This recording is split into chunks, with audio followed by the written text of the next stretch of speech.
Daqui a 2 meses, agora em setembro, a igreja em Vitória, né, vai estar completando 50 anos de testemunho da unidade do povo de Deus nessa localidade. Esse testemunho que nós temos da visão bíblica, né, da igreja local. Em novembro, 2 meses depois, eu vou estar completando 38 anos que eu faço parte desse testemunho, que eu estou aqui com os irmãos. 38 anos. Eu não sou uma pessoa saudosista. Eu não sei nem a data da morte da minha mãe, do meu pai, do irmão Valtir, do Cristiano. Pessoas que muito me machucaram por me deixar. Eu não vivo lembrando dessas coisas, entendeu? Mas outro dia eu estava em casa lendo a palavra, e eu lendo aquele versículo de Efésios 5:32, que diz assim, ó: grande é este mistério, mas eu me refiro a Cristo e à igreja. Aí por alguns momentos ali, veio à minha mente, eu fiz questão de voltar ao passado, para recordar algumas coisas, nessa trajetória da minha vida até agora. Eu nasci em 1961, lá em Porto de Cariacica, antes de Cariacica sede. E hoje eu tenho 63 anos de vida. Sou filho de um pai que não conhecia Jesus e de uma mãe que era crente desde a juventude dela, que ela aceitou a Jesus, parece na adolescência, lá em Cariacica, e ela era uma mulher fiel ao Senhor. E lá eu morei até 18 anos da minha vida. Passei minha adolescência toda lá. O início da minha juventude foi me relacionar apenas com 5 coleguinhas que eu tinha, que moravam ali próximo, né, da minha casa, 5 casas que tinham ao redor da minha, com quem eu vivia todo dia, longe do celular, longe de computador, porque nessa época a internet não existia no Brasil. Né, as nossas brincadeiras eram muito gostosas, fazer jangada de bananeira para andar no rio. Como era gostoso esperar o rio subir, e lá para as 3 horas da tarde, 4, a gente pegar as bananeiras, as jangadas, e sair aquela turma de rio afora. Coisa que hoje só se pensa em celular, ninguém brinca, né? Minha mãe, quando podia, porque as dificuldades eram grandes, né, tanto para ela como para todos nós, ela me levava para a Igreja Batista, que ficava ali na rua General Osório, ali atrás do posto de saúde, e que depois mudou para aquele templo luxuoso da primeira Igreja Batista, que existe até hoje aqui na beira-mar. Eu admirava o pastor daquela igreja, que era o pastor Samuel Cardoso Machado. Eu ouvia ele pregar, e toda vez que eu ficava ali sentado ouvindo ele pregar, eu sonhava em ser um pregador igual a ele. Coisa que eu acho que ficou só no sonho, né? Porque eu não sou um pregador. Eu não me sinto um pregador. Por 2 vezes, no momento de apelo naquela igreja, eu fui à frente da igreja. Fui lá, né? Levantei a mão, confessando Jesus como Senhor, por 2 vezes. E dentro dessa igreja batista, eu fui crescendo e aprendendo as coisas acerca do Senhor. Lá eu frequentava todas as manhãs, quando mamãe me levava.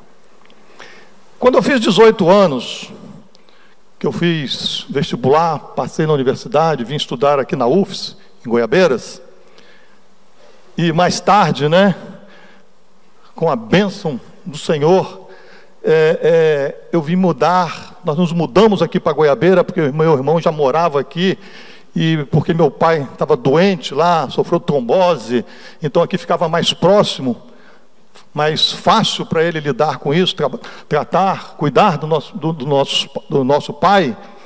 Então nós viemos morar aqui em Goiabeira. E o interessante é que a primeira noite que eu dormi aqui, eu dormi na sala, com a porta da sala aberta, com a cabeça do lado de fora da porta. Sabe para quê? Para contemplar as luzes dos postes na rua acesa. Porque lá em Porto de Cariacica, de noite, a gente só via pisca-pisca de vagalume, um breu total. E aquilo para mim era um negócio, eu estava vivendo no paraíso, morando aqui em Goiabeira. Na universidade, irmãos, eu conheci outros amigos, meu ciclo de amizade se ampliou, né? Só que amigos totalmente diferentes, né? Com outro tipo de vida. E ali eu comecei a caminhar com eles. Foi ali que eu conheci a maconha, foi ali que eu comecei a me relacionar com as meninas, tudo a partir desses meus 18 anos, quando eu entrei na faculdade.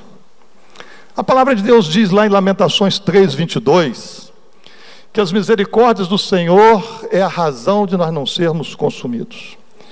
Irmãos, Deus foi tão misericordioso comigo, que eu tenho certeza que foi Ele quem me guardou. Eu nunca bebi, nem quando eu morava em Cariacica, que frequentava lá os botecos com meu pai e meus 2 irmãos, que eram alcoólatras, que viviam lá tomando cachaça, com um caldinho de mocotó, e eu sentado ao lado deles, chupando sorvete, chupando picolé. E até hoje eu sei o gosto da cerveja, porque num daqueles dias, eu acho que aos meus 7, 8 anos, eu enfiei o dedo no copo de papai, tirei o picolé da boca, enfiei o dedo no copo de papai e botei na boca. Até hoje, eu sei o gosto da cerveja. Mas nunca coloquei bebida alcoólica na boca, nunca coloquei maconha, cigarro, nada.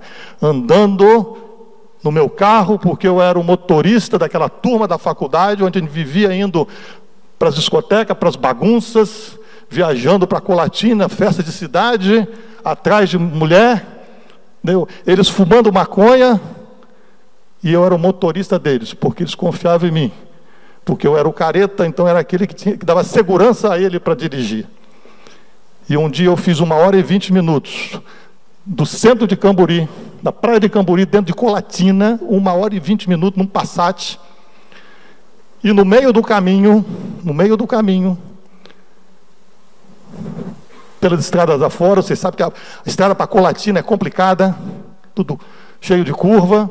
Teve um momento que eu estava dirigindo, chovendo, os vidros fechados, e eu senti como se eu estivesse voando, como se eu estivesse num avião voando. E eu era tão bobão, que eu nem estava me tocando o que estava acontecendo. Eu era drogado. Vidro fechado, todo mundo fumando maconha, eu estava fumando por tabela. Mas Deus me levou a Colatina. Chegamos lá 10 e pouco da noite, saímos de lá 4 horas da manhã, voltei. Deus me guardou. A misericórdia do Senhor é a razão de você estar aqui nesta manhã. Amém?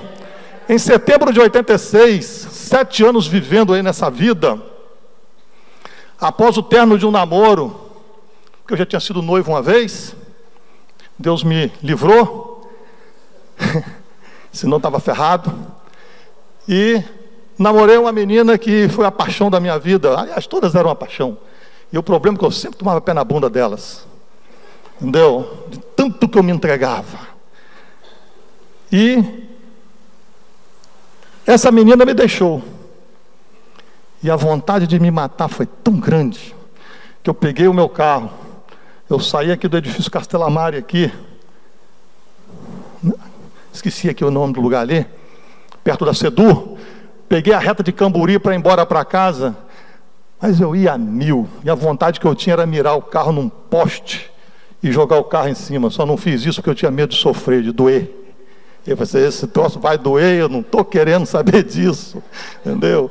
Aí fui atrás do meu cunhado, Ulisses, que é médico, psiquiatra.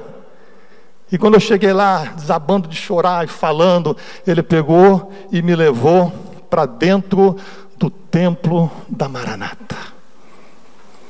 Lá eu entrei, naquela igreja, sentei. E aí o louvor, a mensagem, foi tudo falando para mim. E naquele dia, quando o irmão, o pastor fez o apelo, com muita dificuldade, porque eu olhava para ele do lado, ele de cabeça baixa orando. Não é como aqui, né, que às vezes a gente pega a pessoa, vamos lá, eu te levo, vamos, insiste. Aí o bicho vem e nunca mais volta. Entendeu? Ele não insistiu. E eu querendo ir, tudo que eu queria que alguém me levasse, porque eu sou muito tímido.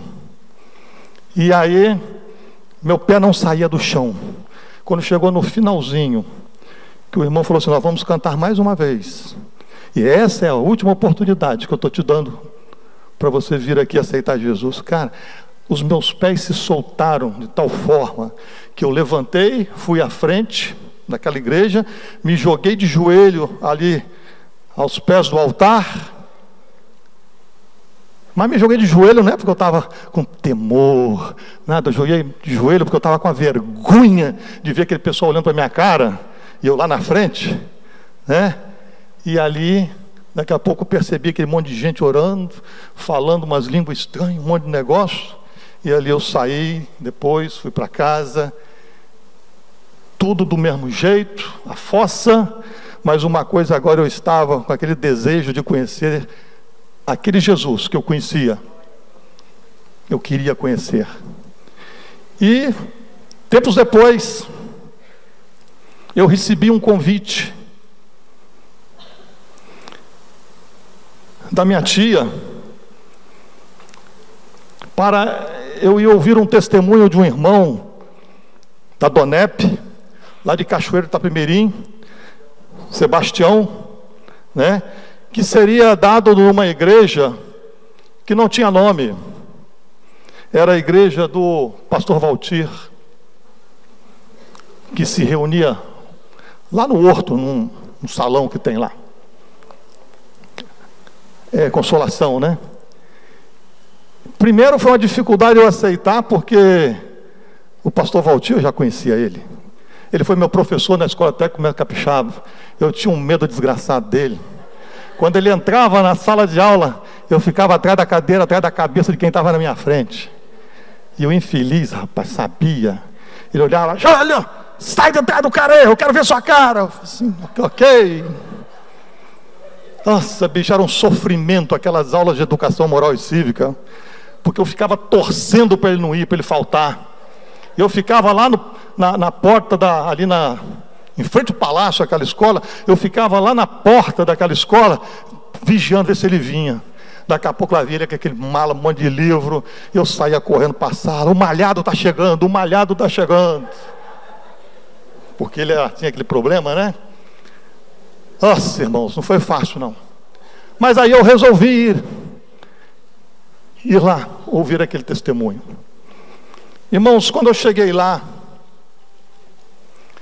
e coloquei o meu pé na porta daquela igreja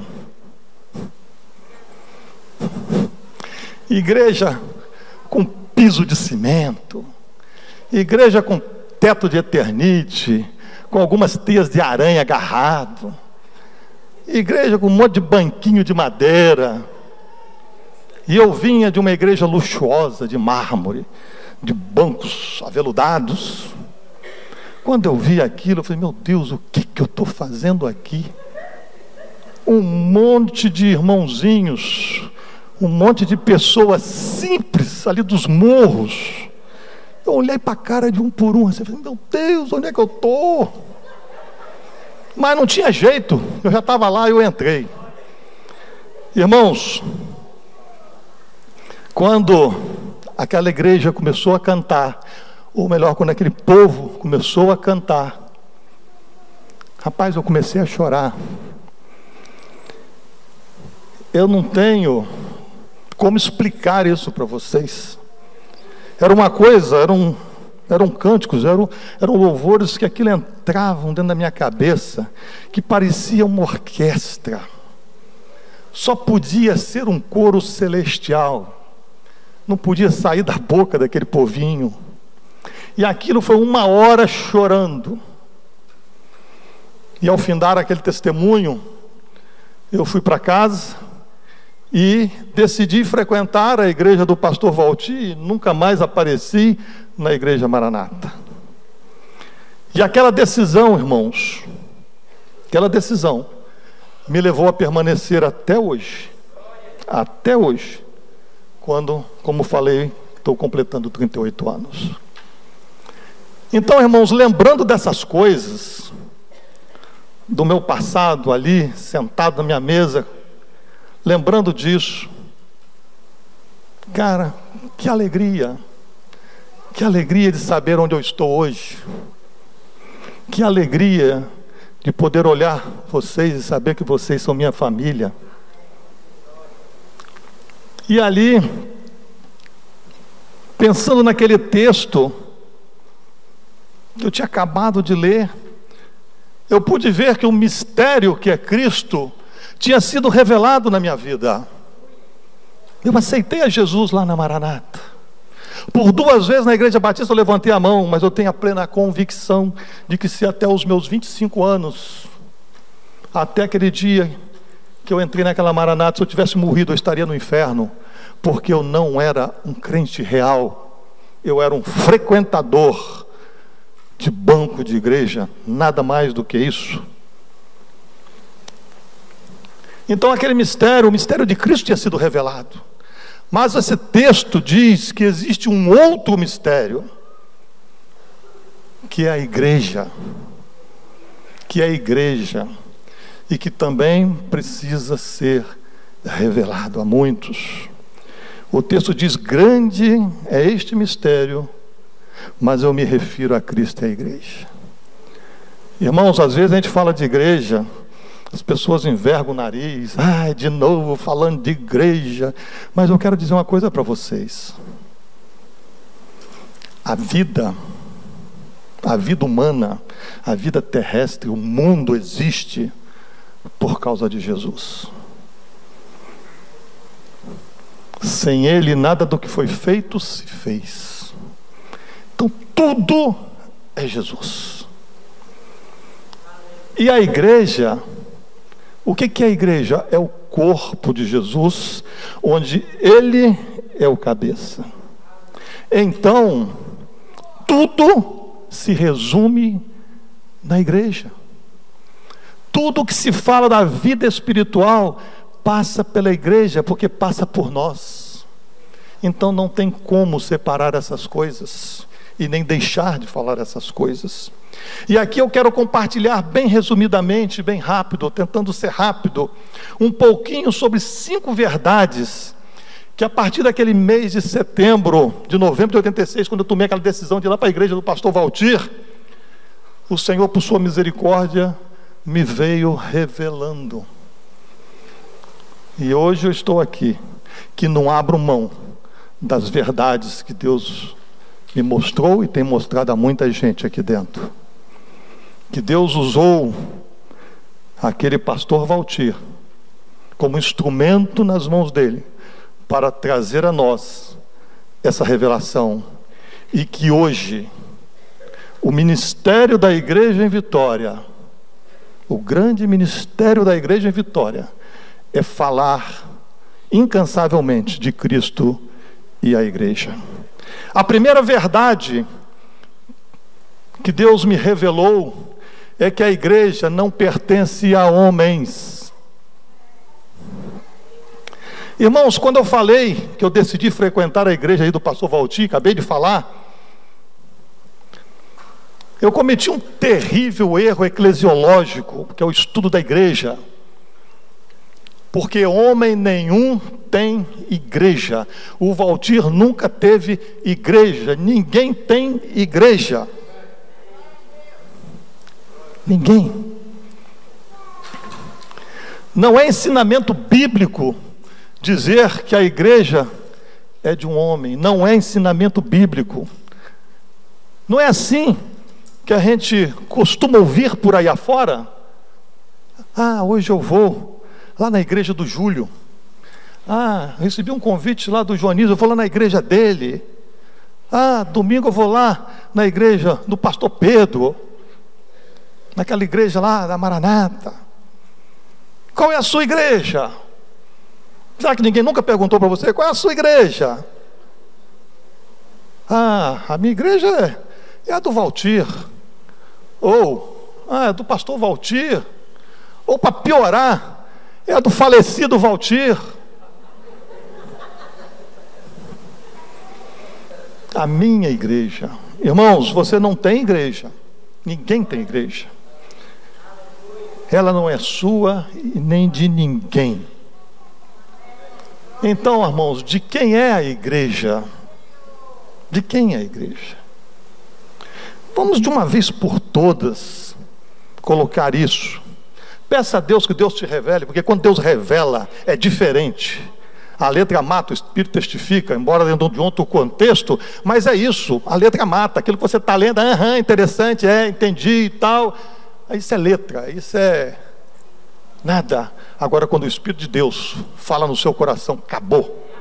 Irmãos, para eu falar essas besteiras que eu acabei de falar aí no meu testemunho, que falei um monte, não sei se vocês perceberam, eu falei tudo de propósito, apenas de uma forma didática, antes que os irmãos fiquem aí apavorados. Meu Deus, Júlio falando aquilo, entendeu? Então, o que é a igreja? Para contextualizar essa resposta, a gente lê lá em Mateus 16, 13, 18, que certa ocasião, Jesus batendo um papo com seus discípulos, enquanto caminhavam, como a Bíblia diz ali, para Cesareia de Filipos, ele fez uma pergunta para eles naquela caminhada. Quem diz o povo ser o filho do homem? O que eles responderam? Uns dizem João Batista, outros Elias, outros Jeremias, ou alguns profetas.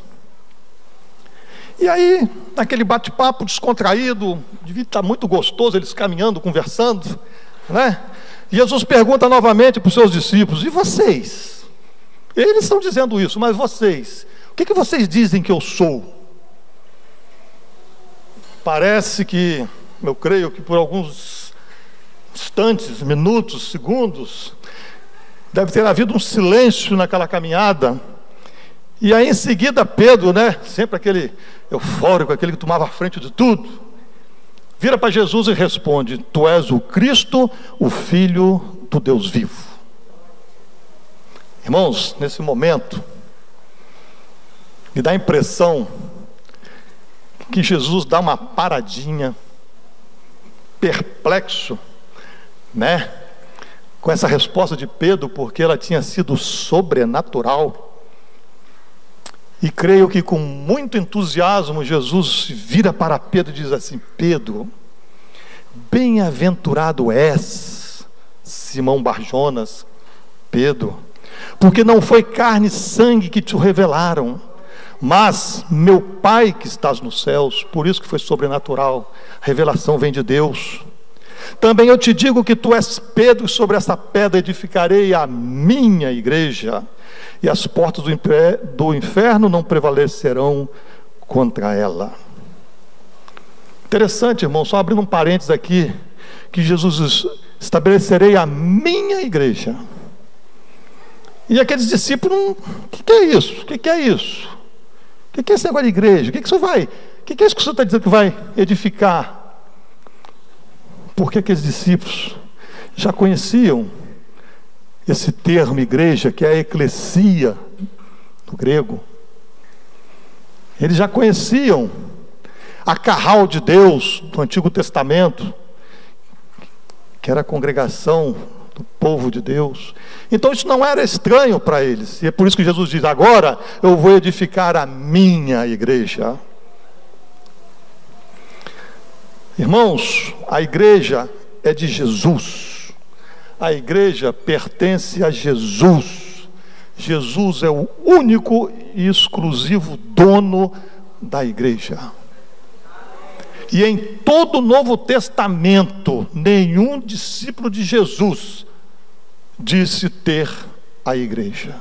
Se você achar isso, me diga, que eu vou até sair daqui, vou para outro canto. Como se resolvesse o problema, né? Irmãos, a gente ensina essa verdade, a gente fala dessa verdade. Mais uma vez eu estou falando aqui dessa verdade. As pessoas ouvem. Você liga a televisão, uma entrevista com um chamado pastor, um escrito de um chamado teólogo por aí. Eles dizem, a igreja somos nós. Mas e daí? Eles sabem. Então, se sabe, por que insiste no erro? Por quê? Grande é este mistério, mas eu me refiro a Cristo e a igreja. Quando o mistério da igreja foi revelado na mente do irmão Valtir, o irmão Valtir rompeu com a denominação de 25 anos de pastorado, de pastor batista, chefão. Irmão Valtir poderia ter ido longe nesse Brasil e nesse mundo afora, mas ele renunciou ao título dele, a posição dele, a função dele de pastor, por revelação do que é a igreja. Então Deus, irmãos, quando Deus nos revela, não tem como a gente ficar cometendo essas falhas, falando errado. Ah, irmãos, mas você sabe, né? Eu fui ali visitar a irmã lá da Batista, ela não entende essas coisas. Ela não entende, mas no linguajar dela, ela fala o que ela quer dizer. Aquilo que ela aprendeu, que ela sabe, ela fala para você. Agora, nós não falamos. Por que nós não falamos? Irmãos, esse é o nosso ministério, nós somos diferentes. Deus nos colocou aqui, olha aqui, olha o grupo que tem.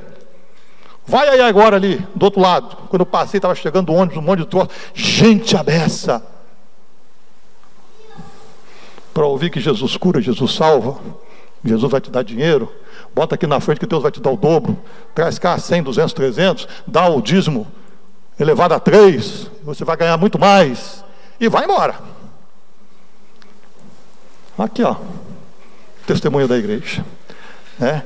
Então, irmãos, o Cristo revelado ninguém esquece, ninguém. Ah, eu sou filho de Deus, Jesus morreu por mim, eu estou salvo, eu vou morrer e vou para o céu. Mas não esquece, fala de boca aberta, né? Com o coração cheio. Eu tenho Jesus, Ele é meu Senhor, é meu Salvador. A gente fala, ok. E a igreja? Se a igreja também for revelada, tem essa mesma alegria em falar dela. Tem a alegria de agora no mês de setembro estar aqui para a comemoração dos 50 anos.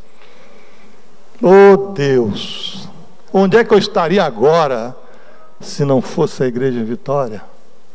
Não sei. Então, irmãos, a partir do momento que Deus me revelou essa verdade, que a igreja não pertence a homens, nunca mais eu consegui falar essa asneira, a não ser, como já falei para vocês há pouco, de propósito. A segunda verdade é que a igreja não é uma construção feita pelos homens. Na lembrança aí do meu testemunho, das besteiras que eu falei, eu mencionei algumas expressões como, olha só, minha mãe me levava para a igreja batista, levava para a igreja. Eu fui à frente daquela igreja, eu vim à frente aqui, ó, dessa igreja. Dentro da igreja batista, eu fui crescendo, dentro da igreja, isso daqui, né? Me livrei da minha mãe saindo da igreja. Daqui a pouco, quando acabar a reunião, vocês vão sair da igreja para poder almoçar. Fui levado para dentro de um templo da Maranata, do santuário, lugar santo. Se a gente tirar essas cadeiras aqui e fazer um bate-bola aqui dentro, por favor, não se escandaliza não, porque isso aqui não é igreja, né? Coloquei o pé na porta da igreja. Gente, foi difícil falar essas coisas. Igreja com piso de cimento, igreja com bancos de madeira, teto de eternite e outras tantas coisas que a gente ouve falar por aí, como vou à igreja, vou para a igreja, que horas vai sair da igreja, vou abrir a igreja, fecha a porta da igreja, Gerson, fecha a porta da igreja, porque todo mundo já saiu lá de dentro da igreja, e vai embora. E qualquer, irmãos, e qualquer outra expressão que dê uma conotação de que a igreja é um local construído por mãos humanas. Irmãos, expressões como essas são imensamente pronunciadas a rodo por aí afora. E de forma totalmente errada, à luz do Novo Testamento, à luz do que a Bíblia ensina, à luz não do que um livro, que a gente acha que é um livro, que está escrito, antiquado, passado, mas à luz da palavra de Deus, que é aquela Bíblia nos ensina. Atos 7, no versículo 48, eu espero que essa água aqui seja limpa, né? Eu já reclamei que todo mundo recebe água, só eu que não. Atos 7,48 diz assim, ó: não habita o Altíssimo em casas feitas por mãos de homens, por mãos humanas. Irmãos, é a Bíblia que está falando, é Deus que está falando. Não habita o Altíssimo, não habita Deus em casas feitas por mãos humanas. Isso aqui, ó, fomos nós que construímos. Deus não habita aqui. Atos 17:24 diz assim: o Deus que fez o mundo e tudo que nele há, sendo Senhor do céu e da terra, não habita em templos feitos por mãos de homens. Pessoas estão presas nos templos. Templo no Antigo Testamento, antes de Jesus, que era o local onde os judeus se reuniam. Irmãos, no Antigo Testamento, antes da vida de Jesus, existiam esses templos. Existia o templo, que era o templo dos judeus. E lá no lugar santíssimo, porque tinha o lugar santíssimo, o lugar santo, o lugar santíssimo, ali era o local que Deus morava, que Deus habitava. Após a vinda de Jesus, após a morte de Jesus, após a ascensão de Jesus aos céus, após a vinda do Espírito Santo no dia de Pentecostes, o crente em Jesus passou a ser o templo, o santuário, a morada de Deus. Você está aqui hoje e dentro da sua vida o Espírito Santo habita. Você tem uma bomba dentro de você que te capacita, que te dá força, que te dá inteligência. 1 Coríntios 3, no verso 16 e 17, diz assim, ó: não sabeis vós. Parece que Paulo, escrevendo à igreja de Corinto, aqueles judeus cristãos, aqueles que tinham se convertidos ao Evangelho, parece que eles não estavam ainda entendendo acerca da igreja, o que era a igreja. Talvez ali ainda fissurado para estar lá no templo, porque isso era do tempo deles. Aí Paulo vira para ele e diz assim: não sabeis vós, eu vou aqui acrescentar ainda, não sabeis vós ainda, que sois o templo de Deus, e que o Espírito de Deus habita em vós? Se alguém destruir o templo de Deus, Deus o destruirá, porque o templo de Deus que sois vós é santo. Quem é santo é você, que é morada de Deus. Não é esse local não é santo. Na hora que nós sairmos daqui, aqui não é nada, é apenas um auditório. Então, irmãos, esse local é santo porque nós estamos aqui, nós santificamos este lugar, é a presença da igreja que santifica. Entendamos isso. Então, irmãos, o que é a igreja?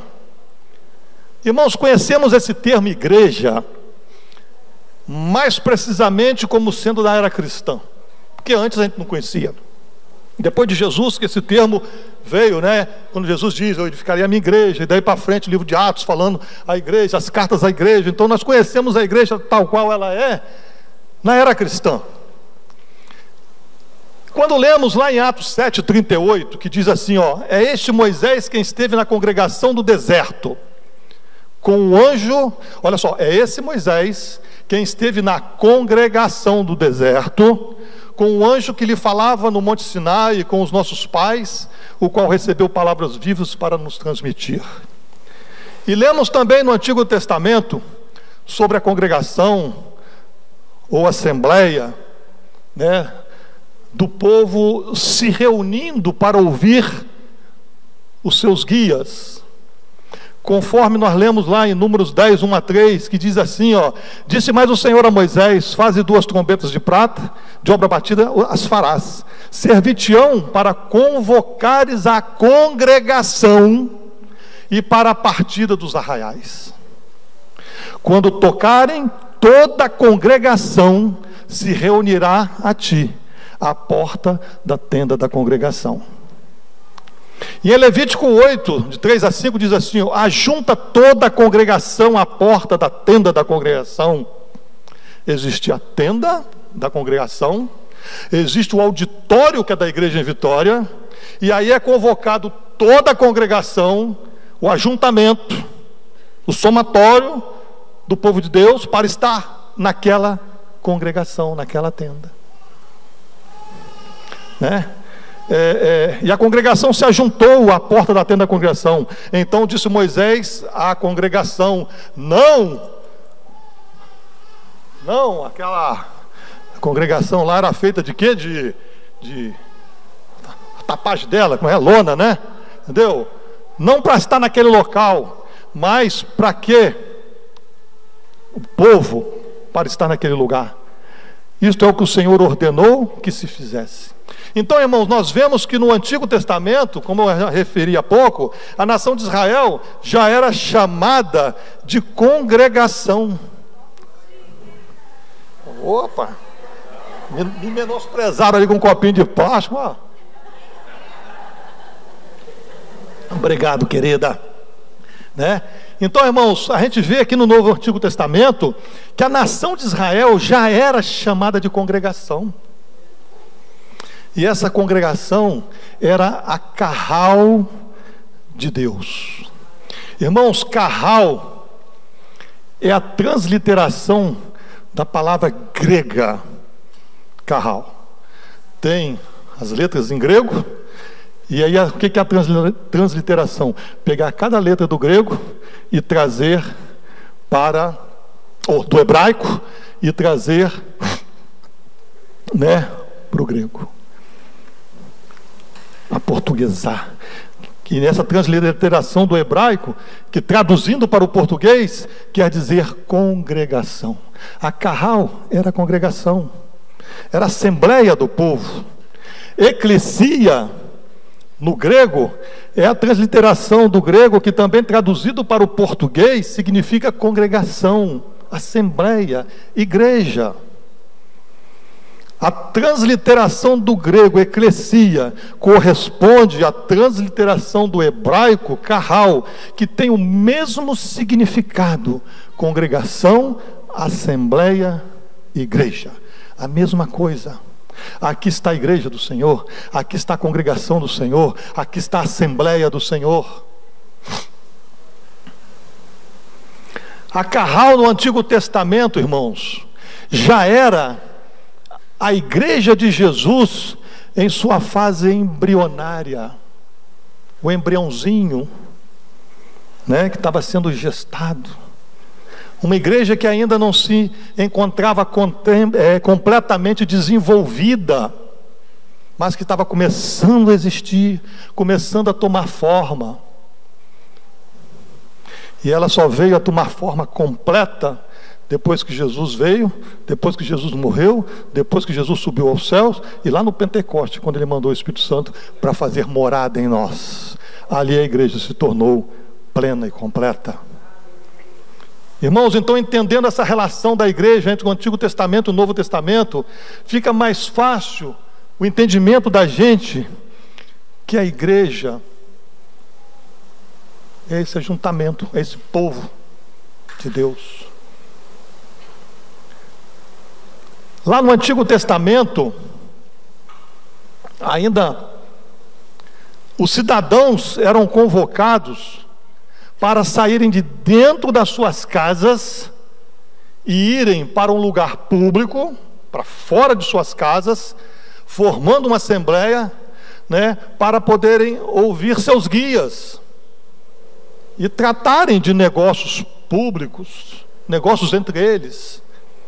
Então a Carral era isso, era Deus trazendo o povo de dentro das suas casas.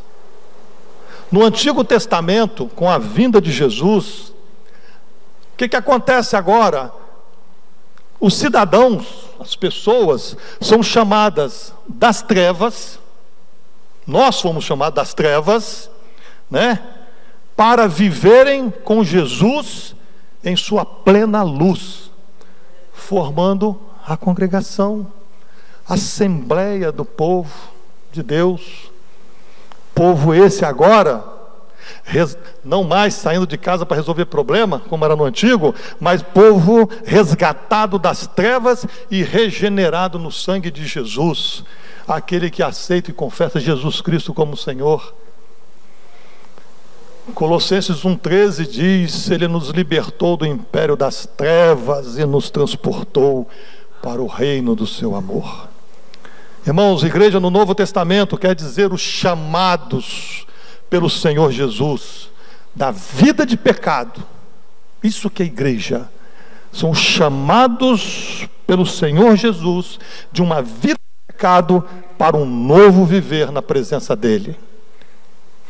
Igreja são salvos.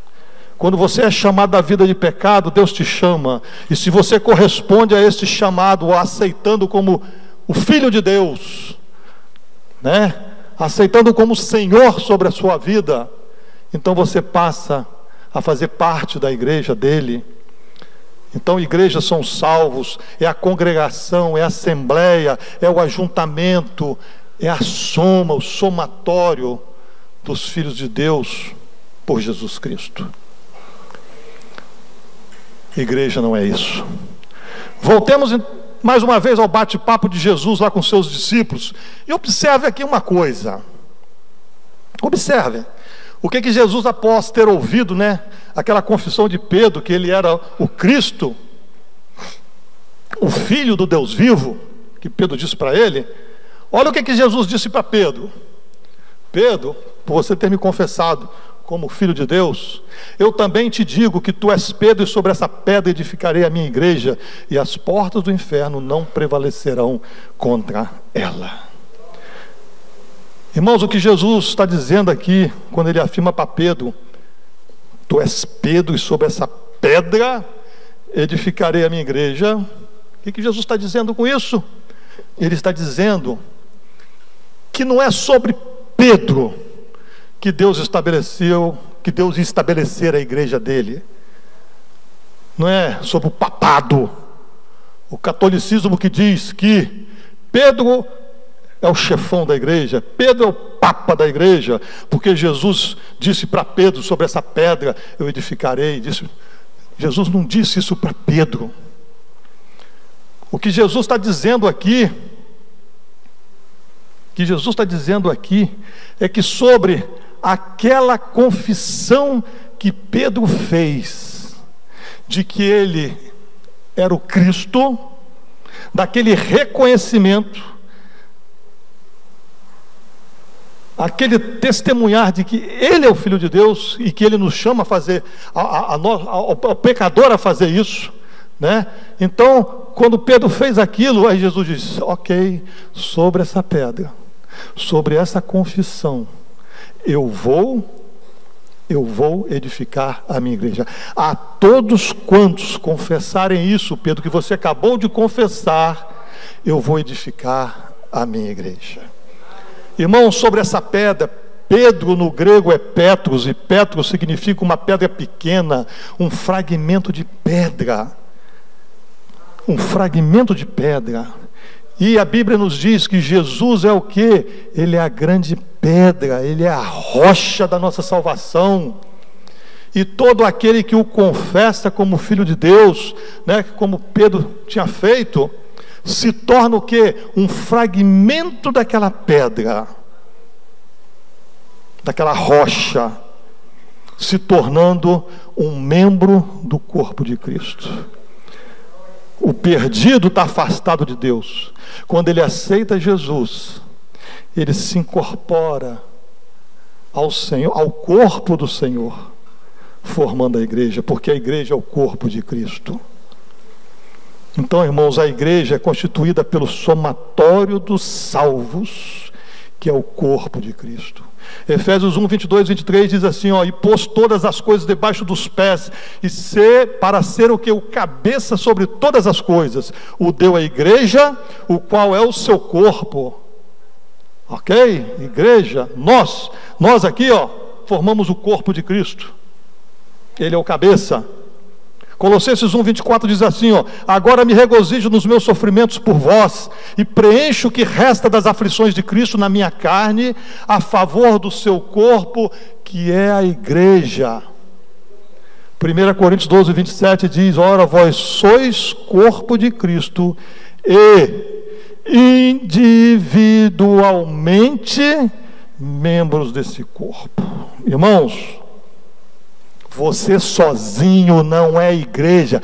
Para com esse vocabulário errado. Eu sou igreja. Você não é igreja. Outro dia, ouvindo um irmão aqui falar, não sei se foi problema de dicção, o que foi, mas nós como igrejas, para de falar besteira, né?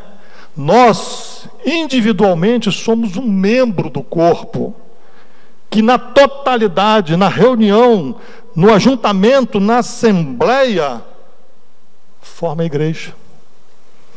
Por isso que quando você sai de casa, você tem que dizer, estou indo à reunião da igreja. Porque a igreja, você sozinho, não é a igreja que está indo para a reunião. Você está indo para a reunião da igreja. Porque quando você chegar aqui, seus irmãos estão com você. Seus irmãos estão juntos, né? Então, irmãos, para ser igreja é preciso a união, pelo menos de 2 pessoas. Onde estiver 2 ou 3 reunidos, eu estarei no meio. 2 pessoas pode ser igreja, 1000 pessoas pode não ser. Entenda isso, é simples, mas é revelação, né? A própria essência da palavra igreja é de reunião, de congregação. Então, irmãos, entendendo o que é a igreja, nós jamais iremos nos referir a ela como sendo uma praga de uma construção de tijolo, de madeira, de palha, do que for. Uma construção feita pela mão do homem. Esse auditório nunca foi, enfia isso na cabeça, nunca foi, não é e nunca será uma igreja. Igreja somos nós, os filhos, são salvos.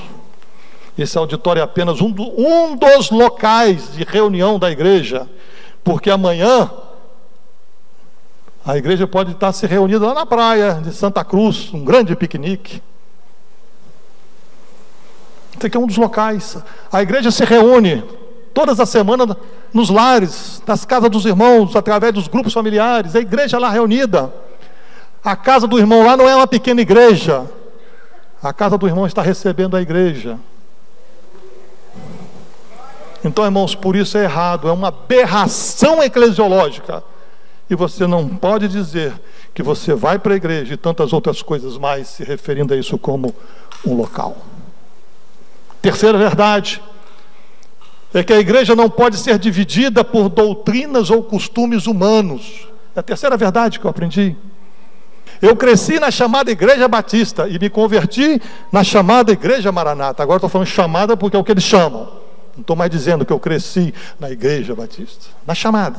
É assim que eu me refiro quando eu falo das denominações. Ah, o fulano é de qual igreja? Eu falei assim, lá da chamada Batista. É o que eles chamam, que não é. Mais uma vez, voltando lá ao bate-papo de Jesus lá com os discípulos, né? Por quê? Qual é a igreja certa? Gente, o povo fica doido. Qual é a igreja? Você convida para qual é a igreja? Oh, não sei, eu recebi um convite para ir lá na Natal. Então, qual é a melhor? Qual é a certa? Então, voltando lá no bate-papo de Jesus, nós vemos uma importante verdade acerca da igreja. Quando Jesus diz lá, sobre essa pedra edificarei a minha igreja. E como eu já falei anteriormente, que igreja, né, é formada por cada pessoa que o aceita, que o confessa como Jesus, porque ele disse que edificaria a minha igreja, né?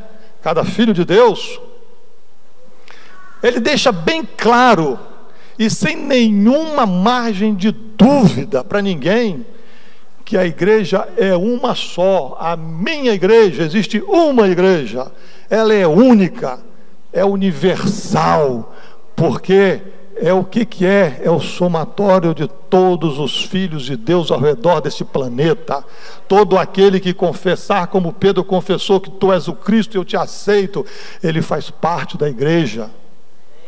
Então, irmãos, essa é a igreja universal, que engloba todos os crentes ao redor do planeta. E mais ainda, a igreja universal arrola não só os viventes sobre a terra, como também o nome daqueles que, vivendo, ainda não se converteram, mas que são eleitos, porque Deus sabe quem vai se converter. Eles fazem parte da igreja, eleitos segundo a presciência de Deus Pai, 1 Pedro 1:2. E mais ainda, os que já morreram. Cristiano, meu genro, morreu. Ele é da igreja, ele é do corpo, está na glória, seu espírito está lá, o corpo está na terra, mas um dia o Senhor fará levantar com o corpo glorificado, e tanto ele como todos nós, como a sua igreja, estará na presença de Deus, louvando. E ainda mais, até mesmo aqueles que ainda vão nascer sobre a terra.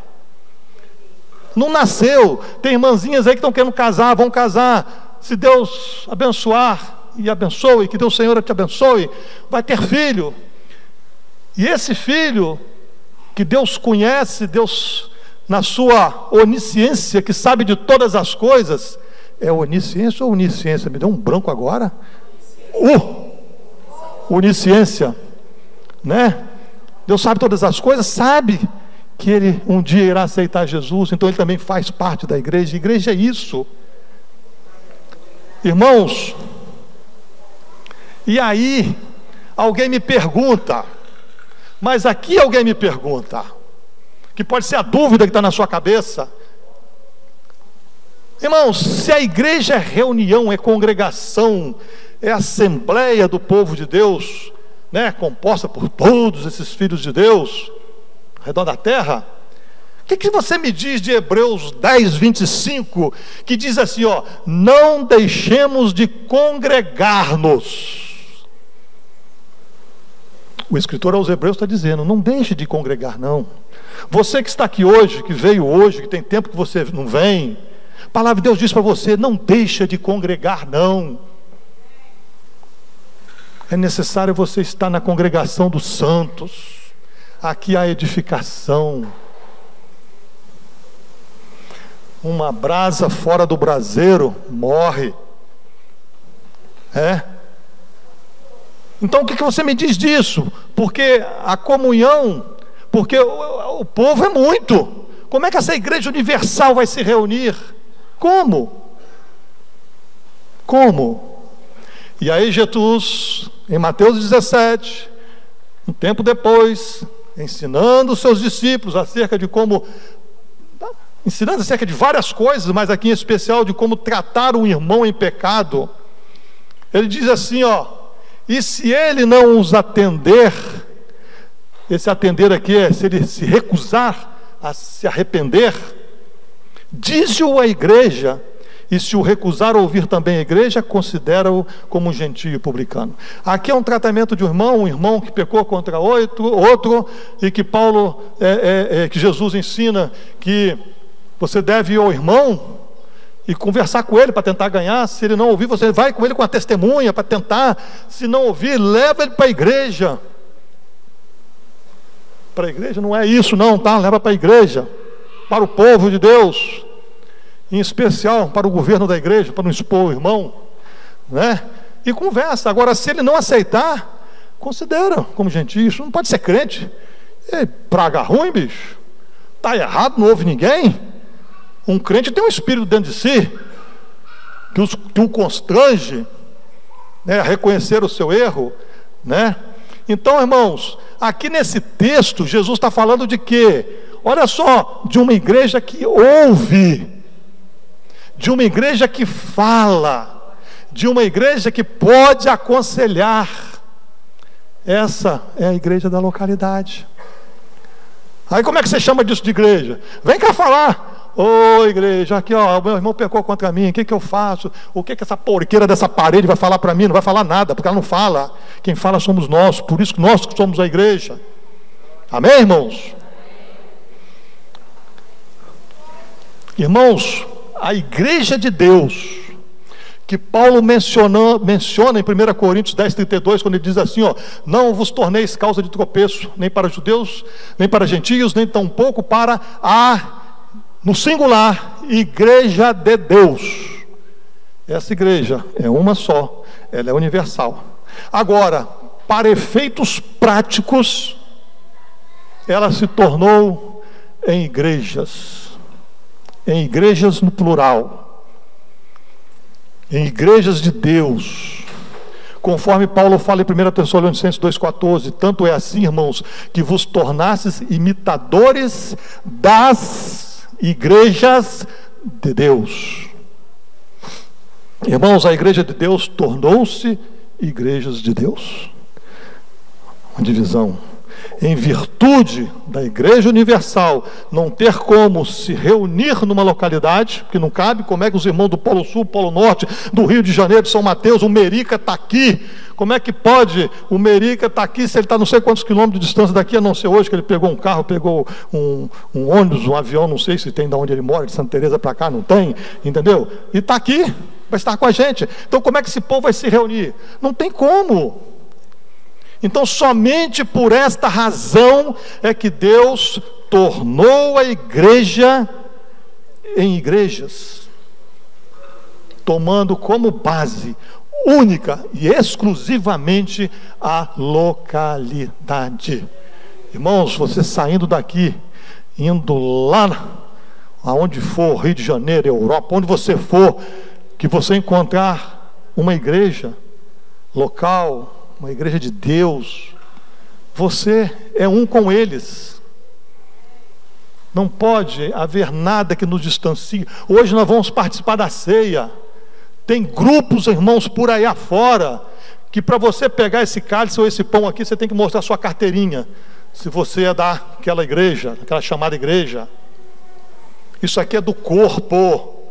Onde eu for, se eu sou um crente, ninguém tem que me perguntar nada. Se eu sou um crente, eu tenho que participar. Amém, irmãos? Então, irmãos, igreja local é, segundo o Novo Testamento, a soma, o conjunto de todos os filhos de Deus, só que agora não é ao redor do planeta, mas sim o quê? Da localidade onde eles vivem. Quer esses filhos estejam espalhados ou não, é a igreja da localidade. Nós aqui somos igreja em Vitória, damos esse testemunho. O irmão que está ali na denominação, o irmão que está lá, o crente em Jesus, quer ele queira ou não, ele é da igreja da localidade.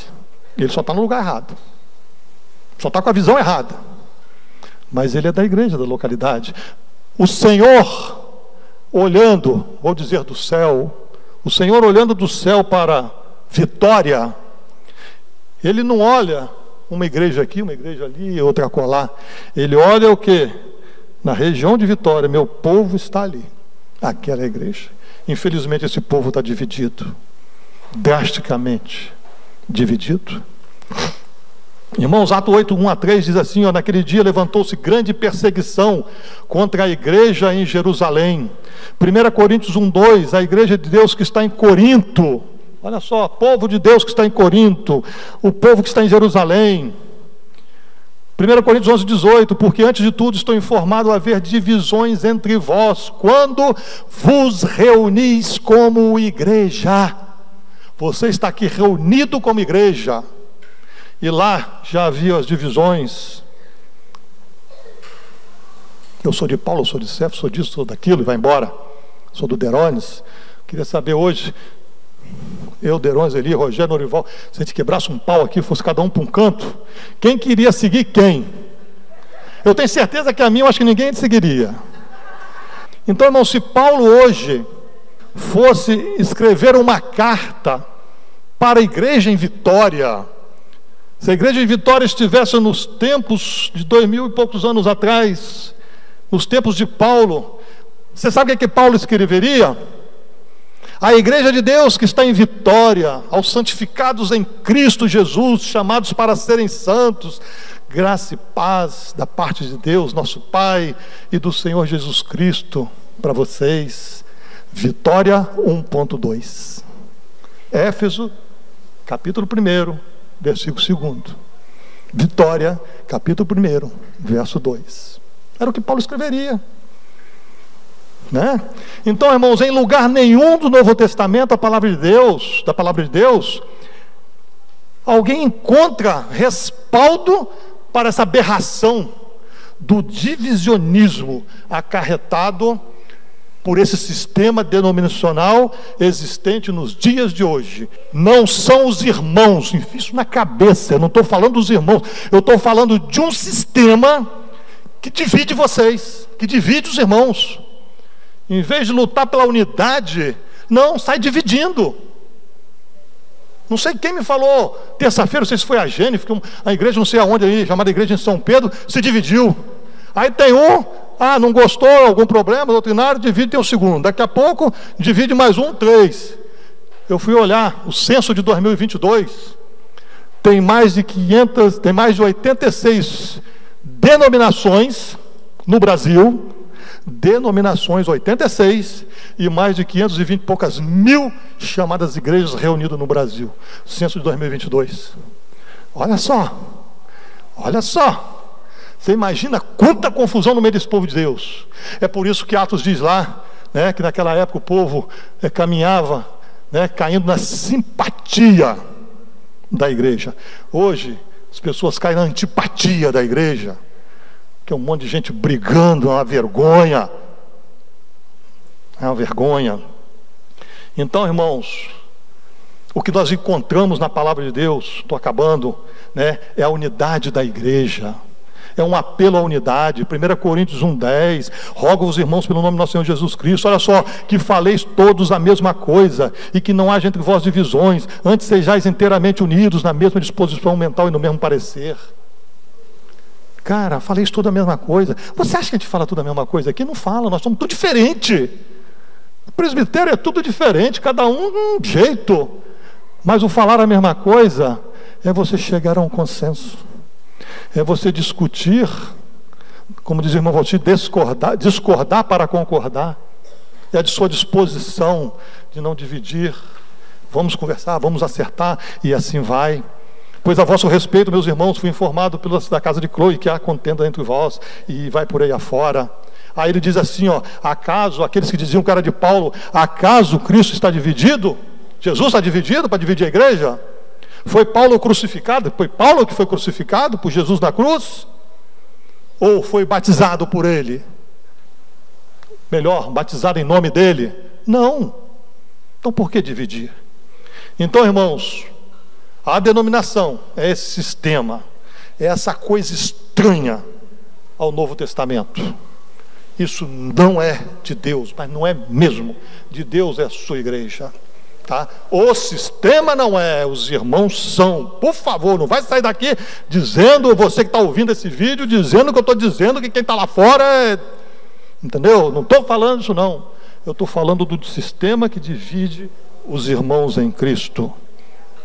A quarta verdade é acerca do verdadeiro nome da igreja. Eu conheci um pouco a chamada Maranata e passei pela igreja Batista, Maranata, Deus é amor, e vai embora.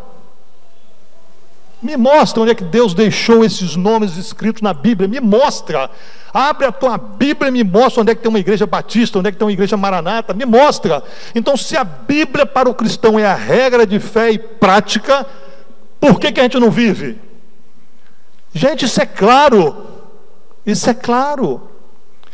Então, irmãos, da mesma forma que o pai dá o nome aos filhos, todos nós que estamos aqui recebemos o nome de quem? Dos nossos pais. Todos os filhos dos irmãos que estão aqui, quem que deu o nome? Foi o seu vizinho que deu o nome ou foi você que deu o nome? Foi você. Então, da mesma forma que o pai dá o nome aos filhos, o pai da igreja é que dá nome à sua igreja. Mais ninguém. Mais ninguém. E aí, irmãos, nós encontramos em todo o Novo Testamento, Atos 8:1, igreja em Jerusalém, Atos 13:1, igreja em Antioquia, igreja em Sancreia, igreja em Corinto, igreja em Éfeso, Esmirna, Pérgamo, tudo falando, a igreja que está em Tiatira, a igreja que está em Sardis, o povo de Deus que está nessas localidades. Mas o que? Será que precisa Deus descer do céu, se materializar aqui, fazer todo mundo se estremecer, cair no chão, para enfiar isso na cabeça? Não precisa. Aí estão seus profetas, ouçam-os. Em todo o Novo Testamento, a igreja é dominada pelo seu nome, nome da sua localidade. Em nosso caso, igreja em Vitória. Então, irmãos, quando alguém te perguntar de que igreja você é, bata no peito com muito orgulho e diga: sou da igreja em Vitória. Ah, mas o que é isso? Explica para ele, caramba. Explica para ele. Pergunta para ele: qual é o nome que está na Bíblia? Não é Jerusalém, não é isso, não é isso? Então, eu sou a igreja de Vitória. É a localidade. Por quê? Porque a igreja não é aquilo, a igreja é o salvo. Explica. Talvez ele esteja do seu lado, precisando dessa explicação, para poder entender. Porque nós estamos aqui, porque alguém nos ensinou isso. Né? Qual é a sua igreja? Diga qual é a igreja que você se reúne, e diga que ela não é sua. Quinta verdade, última, e acerca do governo da igreja que o Senhor me revelou. Quando eu frequentei a igreja batista, eu admirava o pastor que eu falei, né? Quando eu comecei a me reunir com a igreja em Vitória, primeira coisa que eu aprendi, porque eu fui para lá por causa da igreja do pastor Valtir, primeira coisa que eu aprendi, e que esse termo pastor e outros existentes como reverendo, bispo, apóstolo, padre e o que for, hoje tem tudo quanto é treco lá, são títulos que envaidecem o ego. Gente, tem irmão por aí que, se você chegar para ele, irmão chamado pastor Joaquim, se você chegar para ele assim: ô irmão Joaquim, ele vai dizer bem assim: irmão não, pastor, lave a boca, eu sou pastor. Se é comigo, eu diz assim: tira sua identidade aí, tira seu CPF aí, quero ver o que está escrito aí, qual é o seu nome de registro. Ah, plantar batata, entendeu? É título. Eles se envaidecem. Eu, quando frequentava lá, o pastor de lá, que eu falei o nome dele aqui, rapaz, quando eu chegava lá, acabava a reunião, como aqui hoje, acabou a meio final, desço a escada, totalmente reto, o cara pode estar com dor da coluna, pode estar com o joelho estrambelhado, mas você não vê ele mancar. Ele é um cara, aí vai lá para a porta e fica lá. Aí todo mundo quer sair, ninguém saía por outra porta, todo mundo tinha que chegar lá para pedir a bênção do pastor. E, rapaz, você olhava para o pé dele, aquele sapato preto, rapaz, parecia um espelho. Parecia um espelho. É assim, os caras são chefões, poderosos, né? Então, irmãos, tudo isso é para envadecer. E o pior do que isso ainda, quer dizer que esse título que envaidece, o pior do que isso é que quem utiliza esses termos São os clérigos, são os chefões que estão exercendo uma função de governo que não é delegada a eles, não é delegada por Deus a eles. Estão totalmente errados, estão na função errada, segundo o Novo Testamento. Na Bíblia, irmãos, nós encontramos dois termos que são importantíssimos para você entender, para nós entendermos essa questão do governo da igreja na localidade, que são os dois termos que você encontra: ministério e presbitério. Ministério quer dizer serviço, trabalho, ação de ministrar. Não é ação de ministrar aqui, ministrando palavras só, não. É ação de ministrar, ministrar serviço, ministrar o irmão. Ministrar.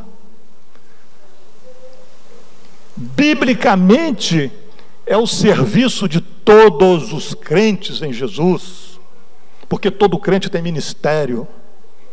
Você foi chamado para servir, você não foi chamado para ser um peso morto, sentado todo domingo nessa cadeira, ouvindo e sair reclamando do horário, sair reclamando que a comida não estava boa, sair reclamando que você pagou caro. Não, você foi chamado para servir. Irmãos, todo crente é dotado de dons, com divina capacitação para servir. Todo crente é ministro. Ministros são pessoas que Deus chama para e prepara para algumas das muitas áreas de serviço. Deus te chamou e tem te preparado. Ministério, irmãos, é serviço, e esse serviço pode ser específico ou geral. É importante você entender isso aqui. Ministério, esse serviço pode ser específico e geral. Aprenda para você não ficar frustrado. Em Efésios 4:11 diz assim, Efésios 4:11 mostra os ministérios específicos. Diz assim, e ele mesmo concedeu uns para apóstolos, outros para profetas, outros para evangelistas, outros para pastores e mestres. E em Efésios 4:12 diz assim, que é a continuação do verso 11, logo em seguida, nós temos o serviço geral, que diz assim, com vistas, Deus chamou aqueles ministros com vistas ao aperfeiçoamento dos santos, aperfeiçoamento de nós, né? Para quê? Para o desempenho do seu serviço, para a edificação do corpo. Então você é chamado por Deus. Deus deu um ministério, irmão, de um mestre. O mestre vai estar ensinando a você, para você poder desempenhar o seu serviço da melhor forma possível na edificação do corpo. Gente, que coisa linda, maravilhosa e simples de entender. Os 5 ministérios de Efésios 4:11 são chamados de ministérios especiais. São especiais porque o próprio Deus dota e doa pessoas com esses ministérios para servirem a igreja nas suas áreas específicas. Irmãos, esses ministros especiais são homens doados por Cristo para a igreja. E como eu falei, para poder nos aperfeiçoar.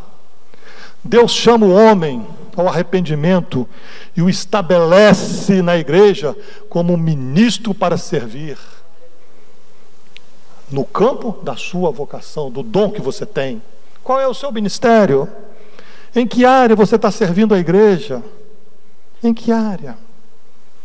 Romanos 12, 5-8 diz assim, assim também nós, conquanto muitos, somos um só corpo em Cristo e membros uns dos outros. Tendo, porém, diferentes dons, segundo a graça que nos foi dada, se profecia, seja segundo a proporção da fé. Se ministério, dediquemo-nos ao ministério. Ele não está dizendo aqui se é profecia, se é dom, ou na frente, né, aquele que exorta, faça com dedicação, o que contribui com liberalidade, o que contribui com liberalidade, o que preside com deslize. Ele não está falando disso aqui. Ele estava aqui, nesse verso 7, ele está dizendo, se é ministério, dediquemo-nos ao ministério. Se você tem serviço, você não foi chamado para ser um pastor, para ser um mestre, você não foi chamado com dons para poder operar maravilhas, mas você foi chamado e você tem dons de serviço. Então sirva, dedique-se a esse ministério, sirva com aquilo que Deus te deu, né? Nós vimos o testemunho da Jennifer hoje aqui.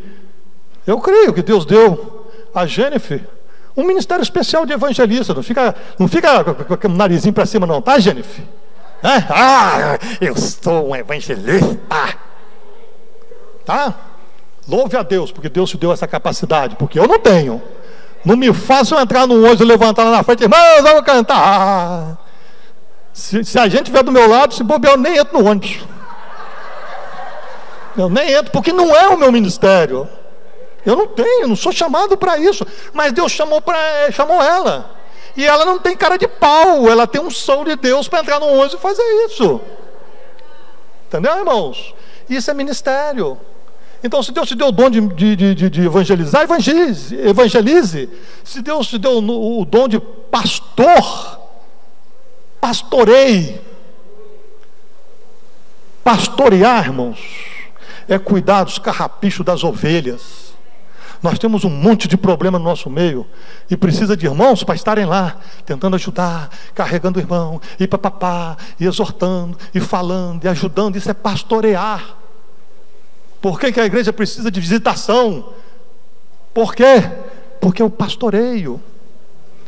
Deus te deu um ministério de serviço geral, sirva, lave banheiro, limpe cadeira. Você hoje sentou aqui, rapaz, se ninguém limpar essas cadeiras, vocês sujam o traseiro de vocês todo dia que vocês sentarem nessas cadeiras.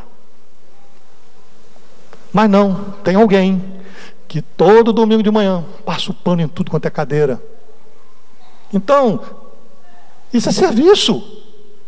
Limpe as cadeiras, conserte algo quebrado para o irmão. Irmão, servir, veja bem, quando fala servir a igreja, o que eu tenho que fazer nesse auditório para servir? Auditório não é igreja, igreja somos nós, então sirva o irmão. Um tempo atrás o irmão estava com Covid, eu liguei para ele, meu amigo, você está precisando fazer compra no supermercado, fala comigo. Ele me deu uma relação de todo tamanho, lá fui eu para o supermercado fazer compra para ele. Cheguei lá, enfiei tudo lá no portão, abri o portão, botei lá e saí correndo, com medo daquele Covid me pegar. Sirva, mas não, rapaz, você vê o irmão esgulepado de problema, você não é capaz.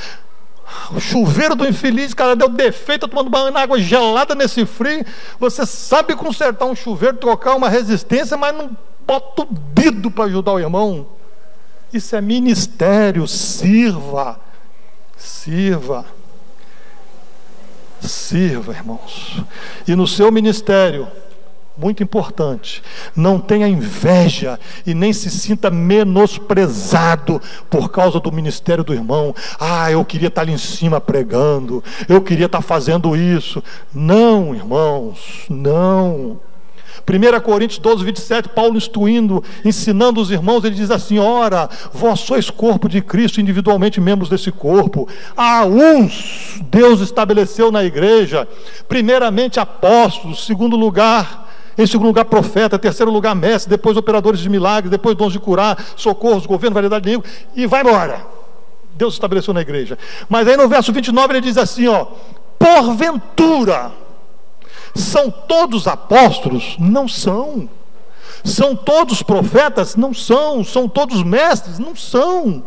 São todos operadores de milagres? Não são.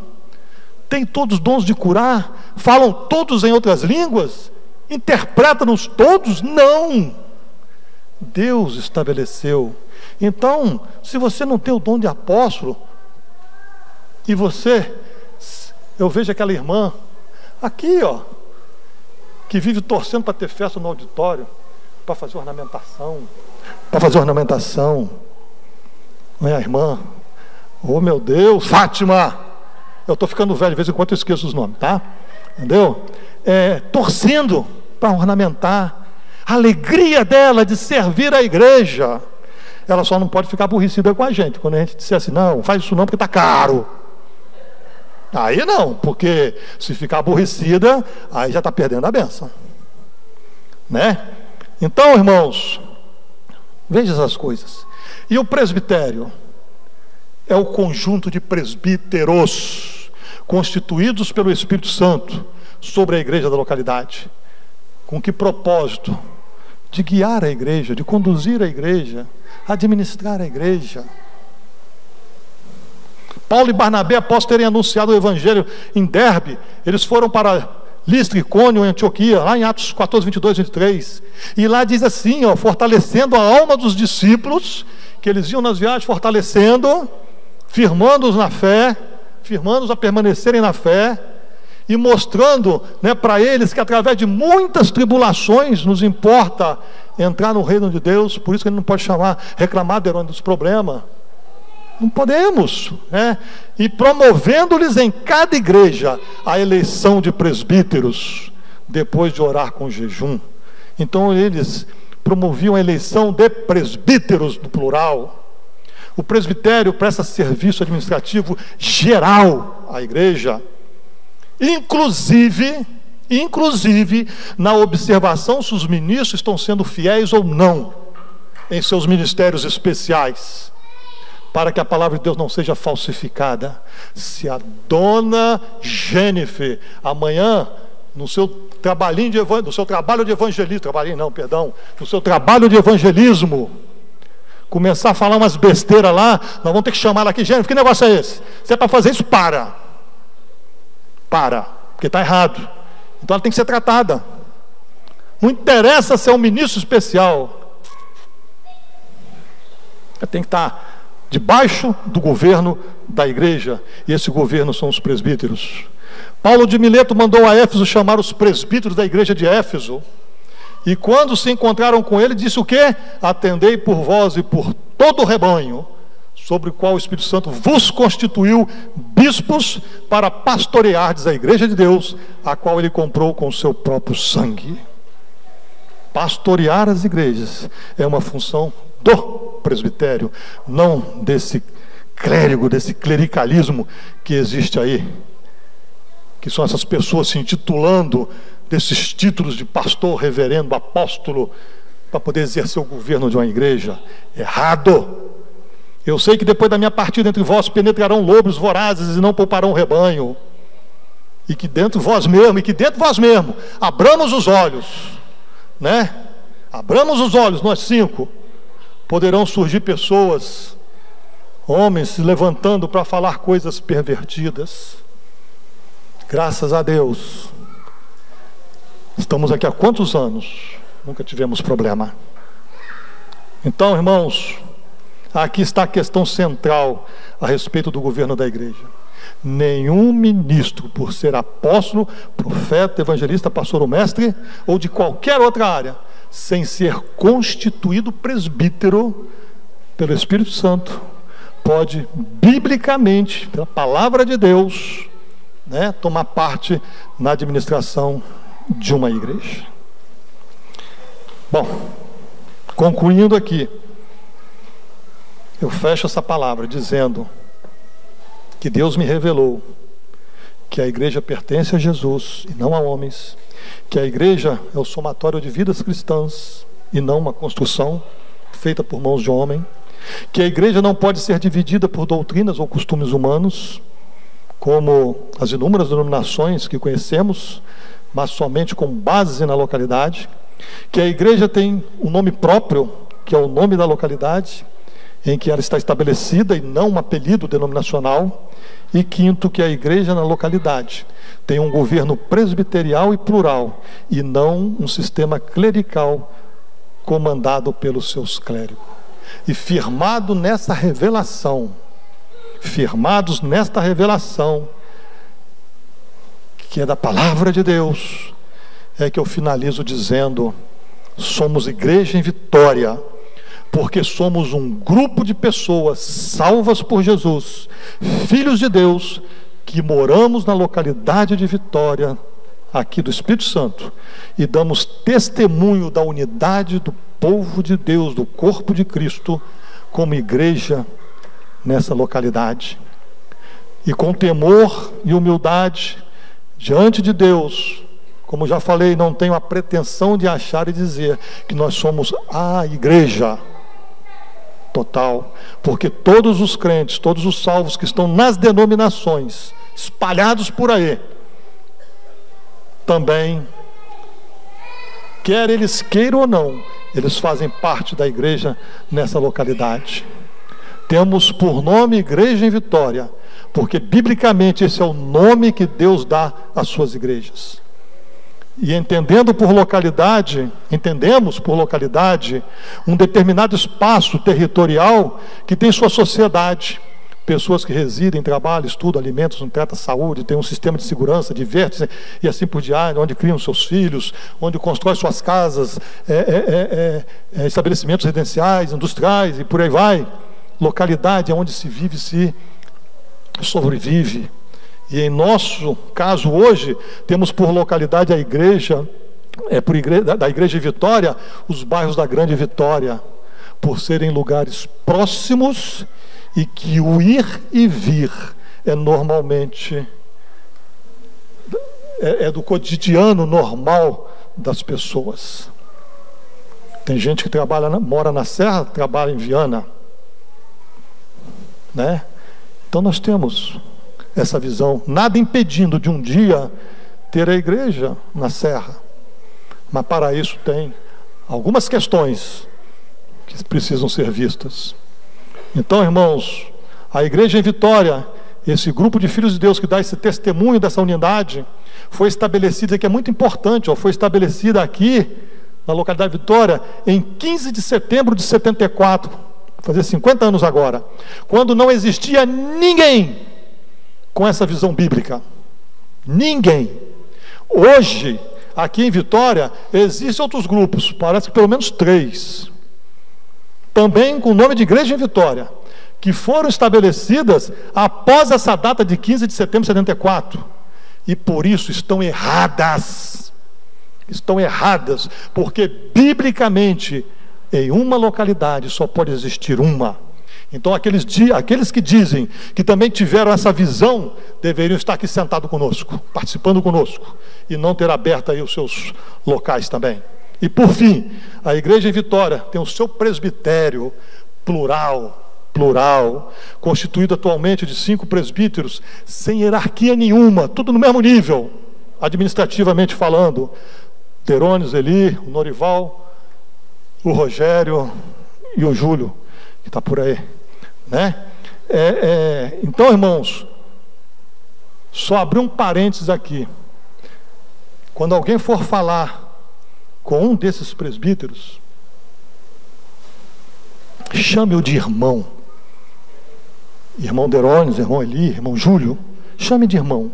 Jamais de presbítero Norival. O presbítero Júlio, o presbítero Norival, jamais fale isso. E se precisar identificar a situação, porque às vezes chega um cara, quem são os pastores aqui? Não, nós temos um presbitério. E o presbitério são aqueles irmãos ali, ó. Esse daí é um dos presbíteros da igreja, porque o presbitério é plural.